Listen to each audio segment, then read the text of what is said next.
ॐ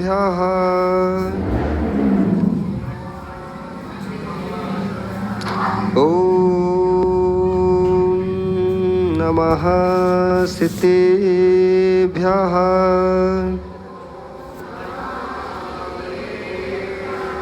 ॐ नमः सितेभ्यः।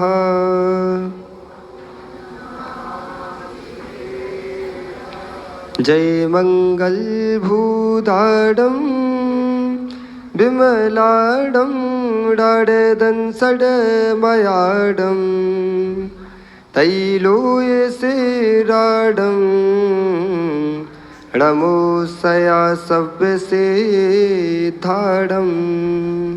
इंदसदवन्दियाडं त्युवडेद मधुरविसदवाकाडं अन्तातीदगुडाडं णमोजिडाडं जिदभवाडं णमो अरिहन्ताडं णमो सिद्धाडं णमो वायरीयाडं णमो झायाडं णमो लोये सव्वसाहूडं। जय बोलो अनंतानंद परम सिद्ध भगवान की, देवादिदेव 1008 शांतिनाथ भगवान की, अंतिम तीर्थेश भगवान वर्धमान स्वामी की, परम पूज पट्टाचार्य भगवान विशुद्ध सागर जी महाराज की, परम पूज आचार्य भगवान अरुण सागर जी महाराज की, मुनि श्री आदित्य सागर जी महाराज की, सिद्ध चक्र महामंडल विधान की। भावबंधुओं, अंतिम तीर्थेश भगवान वर्धमान स्वामी के शासन में हम सभी विराजते हैं। तीर्थंकर जिनेन्द्र की पीयूष देशना जिनेन्द्रवाणी मनीषियो जगत कल्याणी है। यह सर्वज्ञ शासन नमोस्तु शासन जयवंत हो बीतराग श्रवण संस्कृति। भगवत अरहत परमेश्वर तीर्थंकर जिनेश्वर देव ने जगती के संपूर्ण प्राणियों को वस्तु के वस्तुत्व का सत्यार्थ बोध प्रदान किया है। ज्ञानियों, ये आपके जीवन का परम सौभाग्य है कि आप उस कुल में जन्म लिए हो जहाँ पर प्रत्येक प्राणी मात्र पर जीव को देखा जाता है, प्राणी मात्र पर दया भाव रखा जाता है। हम उस शासन में नहीं जन्मे जहाँ बड़े बड़े जीवों को लोग तल के खा रहे हैं, मार के खा रहे हैं, लेकिन हम धन्य हमारे तीर्थंकर भगवान का उपदेश, उनकी वाणी जिसमें परम अहिंसा का व्याख्यान किया गया है। यहाँ मनुष्य को ही जीव स्वीकार नहीं किया। यहाँ एक इंद्रिय जीव से लेकर 5 इंद्रिय तक जितने भी जीव हैं सबको भगवत सत्ता से युक्त बताया गया है। ये एकमात्र जिन शासन ही है जो प्राणी मात्र में भगवान बनने की सामर्थ्य देखता है। संसार में ऐसा कोई दर्शन नहीं जो कह सकता हो कि प्रत्येक व्यक्ति के अंदर भगवान बनने की सामर्थ्य है। आप कितने धर्म जानते होंगे? आप एक धर्म के बारे में बताइए जो कहता हो कि आप भगवान बन सकते हो। कोई धर्म कहता है? अन्य धर्म कहते हैं कि जो भगवान है वो हमेशा भगवान रहेगा और जो इंसान है, भक्त है, वो हमेशा भक्त ही बना रहेगा। लेकिन धन्य हमारा जिन शासन, धन्य हो हमारे भगवान की करुणा, जिनने ये नहीं कहा कि मात्र मैं तीर्थंकर बन गया तो मैं ही रहूंगा। ऐसा कहा क्या उनने? तीर्थंकर भगवान का उपदेश ही हमें ये शिक्षा देता है कि उनने तीर्थंकर बनने के बाद आपको तीर्थंकर कैसे बनना है, आपको भगवान कैसे बनना है, इसका मार्ग प्राणी मात्र को दिखाया है। आप सरसावा के रहने वाले व्यक्ति हैं, हम आपसे पूछे यहाँ पर किसी की मिठाई की दुकान है क्या? बहुत अच्छी मिठाई की दुकान है। जो मिठाई बनाता होगा उसके घर में एक दिन आप जाना, उसकी दुकान पूरे सरसावा में उसकी चलती हो और किसी की कोई मिठाई खाता नहीं हो, उसके घर में जाना और उससे कहना कि भैया तुम्हारी दुकान की मिठाई बहुत स्वादिष्ट रहती है, तो ये बताओ मुझे भी मिठाई की दुकान खोलना है, तो मुझे भी अपनी कैसे आप वो मिठाई बनाते हो थोड़ा ट्रिक बता दो। बता देगा वो? बताएगा क्या? सोचो।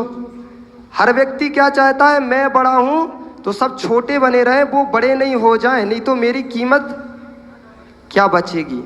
लेकिन ऐसे यदि हमारे तीर्थंकर भगवंतों ने सोचा होता कि मैं तीर्थंकर बन गया, अब इन जीवों को तीर्थंकर बनने का मार्ग ही मत बताओ, तो तुम हमेशा भक्त बने रहते और वो हमेशा भगवान बने रहते। लेकिन उनने ऐसा सोचा क्या? धन्य हो उनकी उदारता, उनने तो ऐसा सोचा ही नहीं। केवल ज्ञान प्रकट होने वाले के बाद प्राणी मात्र को भगवत पत्ता कैसे प्रकट करना है, सबको ये मार्ग दिखाया है। तो एक बार कम से कम अपने जीवन में हमेशा तीर्थंकर भगवंतों को धन्यवाद देना, और तीर्थंकर भगवंतों से ज़्यादा हमारे आचार्य भगवंतों को धन्यवाद देना। क्यों? तीर्थंकर भगवान की वाणी आपको सुनने नहीं मिली साक्षात, ये कृपा किसकी है? हमारे आचार्य भगवंतों की है, कि जिसने हमारे ऊपर इतनी महती कृपा की कि हमारा कल्याण भी हो सके, इसके लिए उनने जिनवाणी का लेखन किया था। लेकिन उनने तो लिख दिया, उतना मेहनत करके लिख दिया, लेकिन आप पढ़ो नहीं तो किसकी गलती? हमारे आचार्यों की कि हमारी? तो ऐसे जरा जिनवाणी पढ़े इस भारत भूमि से मत चले जाना। सरसावा में खाने की कौन सी वस्तु प्रसिद्ध है आपके? सबसे ज़्यादा क्या खाया जाता है यहाँ पर? कोई प्रसिद्ध चीज़ तो होगी, जैसे आगरे का पीठा है, इंदौर में पोहा है, आपके इधर क्या खाते? समोसा। चलो समोसा ही सही, केले का मान लो, आलू का ना सही, इसका केले का मान लो। तो समोसा आपके इधर सरसावा का प्रसिद्ध है कहने के लिए, और कोई व्यक्ति सरसावा आए और आप उसको पहले क्या खिलाओगे कि हमारे इधर की ये प्रसिद्ध वस्तु है, समोसा, उसको खिलाओगे कि नहीं? और नहीं खिलाया, कोई व्यक्ति अपने गांव पहुंचा, पूछा उसने कि सरसावा गए थे भैया, समोसा खाकर आए कि नहीं? यदि उसने कहा नहीं खाकर आए, तो बोले तुम सरसावा गए, समोसा खाकर नहीं आए, तो कुछ भी खा के क्यों? क्योंकि यहाँ की प्रसिद्ध वस्तु यही थी। ऐसे ही हमारे आचार्य भगवान आपसे कह रहे हैं कि ज्ञानियों, भारत भूमि में जन्म लिया है और जन्म लेके ऐसे बिना जिनवाणी पढ़े चले गए, तो स्वर्गों में तुमसे लोग पूछेंगे कि मध्य लोक में भारत भूमि में जहाँ तीर्थंकरों ने जन्म लिया था वहाँ तुम जन्मे थे, तो आचार्य भगवान कुंद कुंद स्वामी के समय सार को पढ़ के आए कि नहीं आए? कुंद कुंद स्वामी के नियम सार को पढ़ के आए कि नहीं आए? पूज्यपाद स्वामी के इष्टोपदेश ग्रंथ को पढ़ के आए कि नहीं आए? और आपने कहा भैया हमने तो ये कभी नाम ही नहीं सुना, तो वो क्या सोचेगा आपके बारे में कि आपने सारा जीवन व्यर्थ कर दिया। तो जो आपके बस में है, कम से कम उतनी धर्म की प्रभावना तो आप करो। जैसे मोहित भैया हैं, दिनेश भैया, इनके अंदर सामर्थ्य थी तो इनने पैसा खर्च करके सिद्ध चक्र महामंडल विधान का आयोजन कर लिया, इतने जीवों को सिद्धों की भक्ति का साधन प्रदान कर दिया। लेकिन ऐसा भी मत सोचना आप कि हमारे पास पैसा नहीं है तो हम धर्म की प्रभावना कर नहीं सकते। ऐसा होता है क्या? जिसके पास पैसा नहीं है वो धर्म की प्रभावना कर सकता कि नहीं? कैसे करेगा? अरे जैन धर्म की प्रभावना करना बहुत सरल है, बस आपको अपना ही प्रवृत्ति बदलना है। जैन धर्म की प्रभावना इतनी छोटी छोटी सी है कि सरसावा का कोई व्यक्ति दिल्ली जा रहा था और ट्रेन से गमन कर रहा था और रात होने वाली थी, तो वो उसने अपना टिफिन ट्रेन में खोला और खाना प्रारंभ कर दिया। जो ट्रेन के डिब्बे में लोग बैठे होंगे वो समझ जाएंगे कि ये कौन है? जैन है। तुमने वहाँ ट्रेन के अंदर बैठे बैठे कुछ नहीं गया आपका, लेकिन तुमने जैन धर्म की प्रभावना की कि नहीं? सोचो, पैसा खर्च हुआ क्या? क्या क्या आपका कुछ गया क्या? लेकिन तुमने बहुत बड़ी जैन धर्म की प्रभावना वहाँ कर दी कि जैन लोग रात्रि भोजन नहीं करते। तो प्रभावना करना है कि आप प्रभावना करना, ये तुम्हारे हाथ में है। और किसी अजैन व्यक्ति ने तुमको बुलाया कि भैया जैन लोग रात को नहीं खाते, उसके यहाँ भोजन था, उसने बोला आपके लिए अंधों की व्यवस्था है, और आप पहुंचे रात को 8 बजे, बोले हमारा तो चलता है। तुमने वहां पहुंचकर जैन धर्म का ह्रास कर दिया। भले घर में खाते हो, लेकिन कोई तुम्हें अंथऊ पर बुलाए तो शाम को ही भोजन करने जाना, जैन धर्म को वहां पर लजाना मत। ये आपके द्वारा छोटी छोटी जैन धर्म की प्रभावना है। तुम रेलवे स्टेशन में खड़े थे, तुम्हें पानी पीना था, सब आदमी पानी बोतल में भर रहे थे, लेकिन तुम पहुंचे, पहले तुमने नल में छन्ना लगाया, उसके बाद बोतल में पानी भरा। देखने वाले व्यक्ति समझ जाएंगे जरूर ये कोई व्यक्ति जैन होगा। क्यों? क्योंकि जैन ही व्यक्ति छान के पानी पीता है। ये जैनों की प्रवृत्ति है जो आप भूलते जा रहे हो।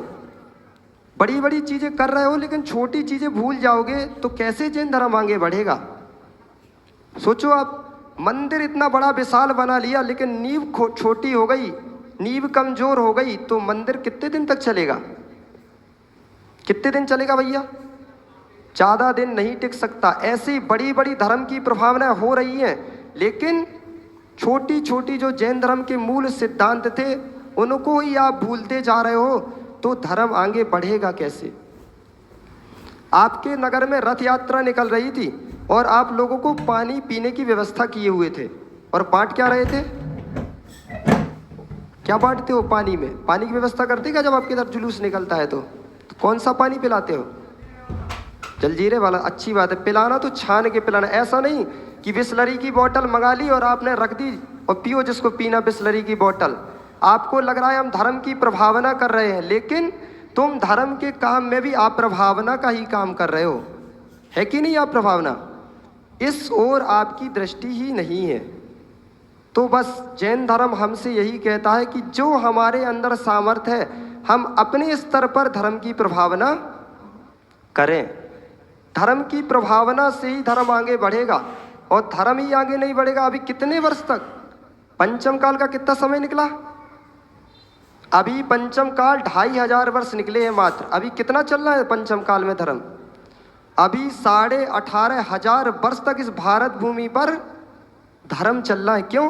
क्योंकि पंचम काल 21,000 वर्ष का है, उसमें मात्र अभी 2500 वर्ष निकले हैं। तो 18,500 वर्ष तक जैन धर्म जिंदा कैसे रहेगा? वो आपके सहयोग से ही जैन धर्म पंचम काल की अंतिम सांस तक चलेगा।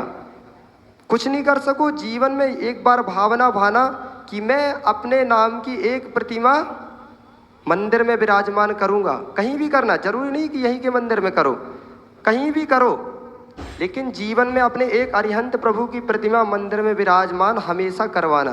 क्यों करवाना? नाम के लिए नहीं कि सबको बताते फिरो कि हमने तो बड़े भगवान वहाँ विराजमान किए हैं, तुम्हारा नाम हो जाए, तुम्हारी मान की पुष्टि हो जाए, इसके लिए किया ना तो तुम्हारा दान देना व्यर्थ हो गया। क्यों करना? इसलिए करना कि जैसे दिनेश भैया ने सिद्ध चक्र महामंडल विधान का आयोजन किया, उनका छोटा सा बेटा, देखो वो क्या नाम है उसका, अगम, वो आपको लग रहा है बहुत छोटा है अभी, लेकिन वो देख रहा है कि मेरे दादाजी ने इतने बड़ा धर्म का अनुष्ठान कराया है। जब वो बड़ा होगा तो उसको याद आएगा कि जब मैं छोटा था मेरे नगर में मेरे दादाजी ने धर्म का बहुत बड़ा अनुष्ठान कराया था। ऐसे ही कहीं काल बीतता गया, आपने आज एक जिनेंद्र प्रभु की प्रतिमा मंदिर में विराजमान करा दी, और भविष्य ऐसा आया कि आपके बेटे, आपके पोते मंदिर जाना बंद कर दिए। हो सकता कि नहीं? हो ही सकता, उसमें क्या है। और कभी अचानक वो छोटा सा बेटा मंदिर गया और उसने प्रतिमा में देखा कि ये तो मेरी दादाजी का नाम लिखा हुआ है। दादाजी प्रतिमा विराजमान करा के चले गए, लेकिन बेटे ने देखा कि मेरे दादाजी का नाम भगवान की प्रतिमा पर लिखा हुआ है, तो उसको अपने मन से लगेगा कि अरे मेरे दादा कितने धर्मात्मा थे, जिनने भगवान की भक्ति भी की जीवन भर, और अपने जीवन में एक अरिहंत भगवान की प्रतिमा भी रखाकर, और मैं कैसा पापी उसी कुल में जन्मा कि मैं भगवान के दर्शन तक करने। तो वो प्रतिमा उस जीव के लिए सम्यक प्राप्ति का साधन बन सकती है, वो प्रतिमा उसके लिए धर्म से जोड़ने का साधन बन सकती है। इसलिए अपने जीवन में कभी ना कभी एक भगवान की प्रतिमा हमेशा, कभी भी आपकी सामर्थ्य हो, देखो दान कभी भी दो, कोई भी काम करो भावों की विशुद्धि से करोगे तो वो काम करना आपका सफल है। यदि जबरदस्ती हमने बोला कि मोहित भैया खड़े हो जाओ, दो 51,000 रुपये तुमने दे दिए, हम बैठे तो दे दिए, लेकिन जब हम आपके घर में रसीद कट्टा कहते ना, कट्टा रसीद कट्टा लेकर आपके घर में पहुंचे कि भैया निकालो पैसे, तो आपको ऐसा लगता है कि व्यक्ति हमारे सामने कट्टा लेकर आ गया, लगता है कि नहीं? वो वाला कट्टा नहीं, फिर वो वाला कट्टा लगता है। कौन सा? कि बंदूक लेकर आ गया मेरे द्वारे। क्यों? क्योंकि तुमने जो दान दिया था वो परिणाम की निर्मलता से दिया ही नहीं था, तुमने तो दान जबरदस्ती में दिया था। तो ऐसा दान मत देना, ऐसे भगवान की प्रतिमा विराजमान मत करना कि तुमसे 4 लोग कहने लगे कि करो करो करो, अब भाव है नहीं तो भी तुमने कर दी, उसका कोई लाभ तुम्हें नहीं मिलेगा, लोगों को तो मिलेगा, तुम्हें कुछ नहीं मिलेगा। इसलिए तुम जो काम कर रहे हो उससे तुम्हें भी लाभ होना चाहिए। तो ऐसे दान दे मन हर्ष विषेक है, दान दो, कोई भी पुण्य की क्रिया करो, मन में हर्षित भाव नियम से होना ही चाहिए। तो जिनेंद्र भगवान ने हमें यही उपदेश दिया कि ज्ञानियों, जितना तुम आपस में दूरी बनाकर रहोगे उतने तुम जल्दी से जल्दी संसार से मुक्ति पाओगे, और चिपकने वाले व्यक्ति नियम से खराब हो जाते हैं। आप एल्बम जानते क्या? एल्बम, एल्बम जानते हैं क्या होता है? एल्बम फोटो होती ना, फोटो जिसमें रखी जाती है, तो एल्बम में फोटो रखी जाती है। आप देखना, ऐसे भी तो रख सकते थे, एक साथ सब फोटो को रख देते, कैसे रखते हो? एक एक फोटो, 2 फोटो के बीच में छोटा सा पॉलीथिन का गैप होता कि नहीं? और यदि गैप नहीं हो तो एक साथ 5-10 फोटो रखी हो, उसमें बीच में पॉलीथिन का गैप नहीं हो तो क्या होगा? आप 5 महीने 6 महीने बाद जब खोल कर देखोगे तो फोटो गायब हो जाएगी, उसमें दिखेगी नहीं आपको।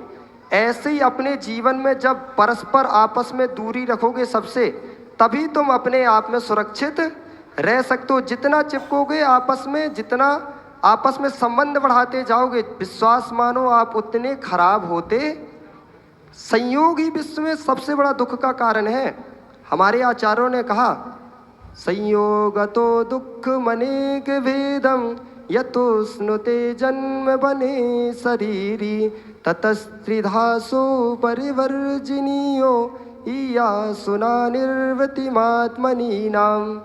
आचार्य भगवान अमित गति स्वामी कहते हैं कि संयोगतो दुख मनेक भेदम। मोहित भैया शादी हो गई क्या आपकी? हो गई? शादी आपकी हो गई। अब आप सोचो, जिससे आपकी शादी हुई है, जब शादी नहीं हुई थी तब वो अपने घर में थी, आपकी सासू की बेटी घर में थी, तो उसको जब शादी नहीं हुई थी तो घर में बुखार चढ़ी थी, सर दर्द हो रहा था, तो आपके सर में कितना दर्द हो रहा था? हो रहा था क्या? जब शादी नहीं हुई थी, जब शादी नहीं हुई थी इनकी, तब इनकी सासू की बेटी का सर दर्द घर में कर रहा था, तो इनको कुछ भी नहीं हो रहा था। लेकिन जब से संबंध बढ़ गया, जब से शादी हो गई और उसके सिर में दर्द हो गया, फिर क्या होता है? उसके सर में थोड़ा दर्द होगा, तुम्हारे सिर में उससे ज़्यादा दर्द हो गया। क्यों हुआ ये? सोचा आपने कभी? ये चिंतनीय विषय है। सोचो आप, आदमी, इंसान साक्षात स्वयं दुख को लेने पहुंचता है। शादी नहीं हुई थी, आप जिनकी शादी हो चुकी उनसे पूछो, जब शादी नहीं हुई थी तो सुखी थे कि नहीं थे? अब शादी होने के बाद दुखी हो गए, तो घोड़े पर बैठ के गया कौन था? तुम ही तो गए थे, मतलब तुम दुख को लेने गए थे। सोचो, देखो यही जिनवाड़ी हमें तुम्हें सिखा रही है कि जितना जीवन में संयोग बढ़ता गया, संयोग बढ़ता गया, उतना तुम्हारे जीवन में दुख बढ़ता गया, बढ़ता गया, बढ़ता गया। तो यदि तुम्हारे मन में भाव है कि मुझे दुखों से मुक्ति चाहिए है, तो क्या करना पड़ेगा?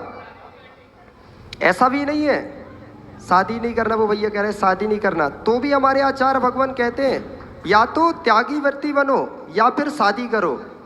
यदि त्यागी व्रती भी नहीं बन रहे, शादी भी नहीं कर रहे, तो तुम धर्म के नाशक हो। क्योंकि शादी नहीं करोगे, संतान को जन्म नहीं दोगे तो जिन धर्म आगे बढ़ेगा कैसे।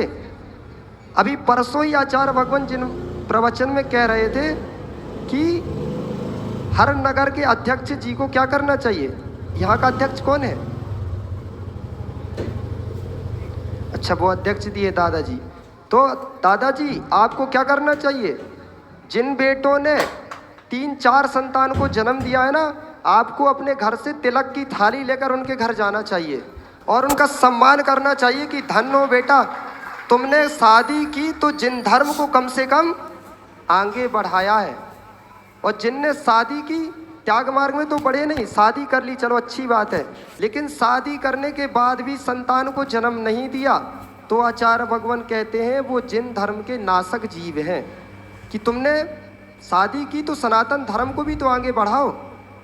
बेटे नहीं होंगे, आचार्य भगवान समंतभद्र स्वामी ने कहा ना धर्मो धार्मिकेर बिना, धार्मिक व्यक्ति नहीं होंगे तो धर्म आगे कैसे चलेगा। आपने एक ही संतान को जन्म दिया, उसको कुछ हो गया तो भविष्य में तुम्हारा घर परिवार भी कैसे चलेगा और जिन शासन कैसे चलेगा, सोचो। तो ये आपका कर्तव्य है कि कम से कम कितने, आचार्य भगवान तो हमारे कहा करते यदि शादी की है तो कम से कम 4 संतान को जन्म देना, एक को जिन शासन के लिए दे देना, आपके 3 आपके घर गृहस्थी के लिए रहेंगे। और यदि तुमने एक ही बेटे को जन्म दिया तो वो जिन शासन में आगे बढ़ गया तो तुम्हारे घर का चिराग बुझ गया। तो ऐसी सोच भी तुम्हें रखनी पड़ेगी, नहीं रखोगे तो तुम्हारे कारण जिन शासन भविष्य में कैसे चलेगा। हमारा सहयोग क्या होगा जिन शासन को आगे बढ़ाने में।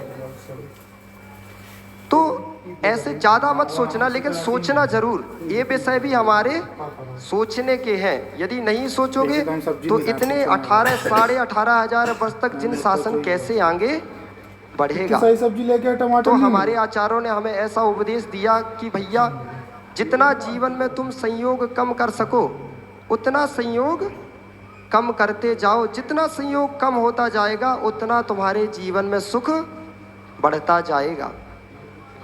और एक बात याद रखना, जीवन में कभी कर्मों को दोष मत देना।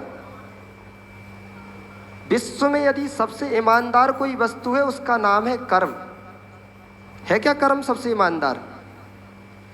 कर्म कभी किसी में भेदभाव नहीं करता। चले जिन शासन में तीर्थंकर भगवंत ही क्यों ना हो, यदि उनने कुछ गलत काम किया उसको उनका फल नियम से मिलेगा। देखो आपने कल कितनी अच्छी नाटिका देखी थी, मैना सुंदरी और श्रीपाल की। देखो वो जीव श्रीपाल भविष्य में तीर्थंकर मुनि भगवान बनने वाला जीव था और उसी भाव से मोक्ष भी चले गए। लेकिन पूर्व जन्म में मुनि की निंदा की थी, वो कर्म उनके उदय में आया कि नहीं? कर्म ने छोड़ा नहीं। ये नहीं सोचा कि अरे ये जीव तो भविष्य में मोक्ष जाने वाला है तो इसको तो छोड़ दो। छोड़ा क्या? इसलिए आचार्य भगवान कहते हैं कि पाप तो जीव कमरे में छिपके कर सकता है। पाप कहाँ करते हो आप? पाप कमरे में बंद होके छिपके कर सकते हो, लेकिन पाप का फल छिपकर नहीं मिलता। पाप का फल सारे विश्व के सामने मिलता है। और एकदम से तो अचानक से तो हर चीज के प्लान बनाता हो, कहाँ से प्लान बन रहा तो चौका लगा दे वो। और तो और आचार्य भगवान ये कहा करते हैं कि पाप करते समय आदमी विचार नहीं करता, लेकिन जब पाप का उदय आता है तो मगरे में खड़े होकर रोता है। जब उदय आता कि रोता कि नहीं? लेकिन उदय आया क्यों? आपने सोचा उदय आया क्यों? उदय आया है इसका मतलब है कि तुमने पूर्व में कर्म किया था। तो अपने जीवन में कर्म का उदय देखना हो ना, तो मंदिर तो आप रोज जाते हो। एक बात हमारी थोड़ा सा मान लेना। क्या मानना? मंदिर तो आप रोज जाते कि नहीं? लेकिन कर्म का उदय देखना हो तो क्या करना? जीवन में अस्पताल भी जाना। कभी सरसाबा में अस्पताल है क्या? है? तो कभी जाते कि नहीं आप अस्पताल? कैसा लगता वहां? लगता यही रह जाए। तो कर्म का उदय देखना हो तो जीवन में कभी अस्पताल भी जाना चाहिए और जीवन में शमशान घाट भी जाना चाहिए। वो भी वैराग्य के साधन है, मंदिर ही वैराग्य का साधन नहीं है। जब तुम अस्पताल में जाओगे, देखोगे किसी की उंगली कटी है, किसी के खून बह रहा है, किसी का पीप बह रहा है, किसी की आँख फूटी है, किसी का कान से मल बह रहा है, तब तुम्हें लगेगा कि अरे भैया हम कहाँ आनंद मना रहे हैं। ऐसा दिन हमारे जीवन में भी आ सकता कि नहीं? तुम कौन से खेत की मूली हो? जो साक्षात तीर्थंकर बनने वाला जीव था, जो साक्षात मोक्ष जाने वाला जीव श्रीपाल था, उसको भी ऐसा कोढ़ हुआ कि उसके शरीर की ऐसी बदबू आती थी कि सारे नगर के लोग परेशान हो गए थे। उन नगर के लोगों के कारण महाराज नगर छोड़कर चले गए। तो जब कर्म का उदय मोक्षगामी पुरुष को नहीं छोड़ा तो हमें कैसे छोड़ सकता है? ऐसी भावना हमेशा रखोगे तो पाप से अपनी रक्षा करोगे, और पापों से रक्षा नहीं होगी तो दुखों से रक्षा नहीं हो सकती, क्योंकि पाप ही जीवन में दुख देने वाले।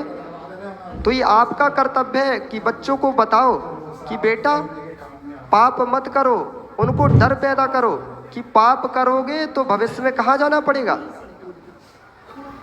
दुखी जीवों को दिखाओ कि देखो बेटा ये कुत्ता, ये श्वान है, देखो कितना दुखी है। क्यों है दुखी? उससे पूछो, उसको बताओ कि पूर्व में इसने पाप कर्म किए होंगे, उस पाप कर्म के उदय से ये श्वान बन गया और आज खुजली हो गई, सड़ रहा है, मर रहा है। क्यों मर रहा है? पूर्व जन्म के पाप कर्म का उदय है। दुख तभी आता है जब हम पूर्व में करते हैं, करेंगे नहीं तो आप बीज बोओगे नहीं तो वृक्ष होगा कैसे? वृक्ष दिखाई दे रहा है, इसका मतलब है कि बीज तुमने बोया था। तो जिनवाड़ी हमसे यही कहती है कि ज्ञानियों जीवन में संभलो, और यदि तुम अपनी आत्मरक्षा चाहते हो तो पापों से अपनी रक्षा करो। जितनी पाप से रक्षा होती जाएगी उतनी तुम्हारे जीवन में आत्मोन्नति बढ़ती जाएगी। तो कर्म जीवन में सबसे ईमानदार है। क्यों है? क्योंकि कर्म अपने आप नहीं बंधते हैं। जब तक तुम रागादि परिणाम नहीं करोगे तब तक कर्म बरगड़ाई यहाँ भी भरी हुई है। पता है आपको? 3 लोक में, संपूर्ण लोक में कर्म बरगड़ाई ठसाठस भरी हुई है, लेकिन बंधती क्यों नहीं है? बंधती उसी से है जो कर्म का निमित्त पैदा करता है। कोई यहाँ तेल लगा कर बैठा है क्या? बालों में किसी के तेल लगा हो तो थोड़े अपने हाथ में लगा लो तेल, फिर क्या करो? अपने हाथों को जमीन पे रखो तो क्या होगा? क्या होगा? धूल चिपकेगी कि नहीं? धूल चिपकी तो दोष किसका है? तेल तुमने लगाया इसलिए धूल चिपकी। तेल नहीं लगा होता तो धूल चिपकती क्या? अब तुम धूल को दोष दो, अरे धूल चिपक गई। धूल चिपकी है तुम्हारे कारण। तेल नहीं लगा होता तो धूल नहीं चिपकती। ऐसे ही रागादि परिणाम नहीं होंगे तो विश्वास रखो कर्म परमाणु तुमसे, तुम्हारे आत्मा से नहीं चिपक सकते। तो कर्म से मत डरो। किससे डरो? अपने रागादि परिणामों से डरो, उनसे अपनी आत्मरक्षा करो।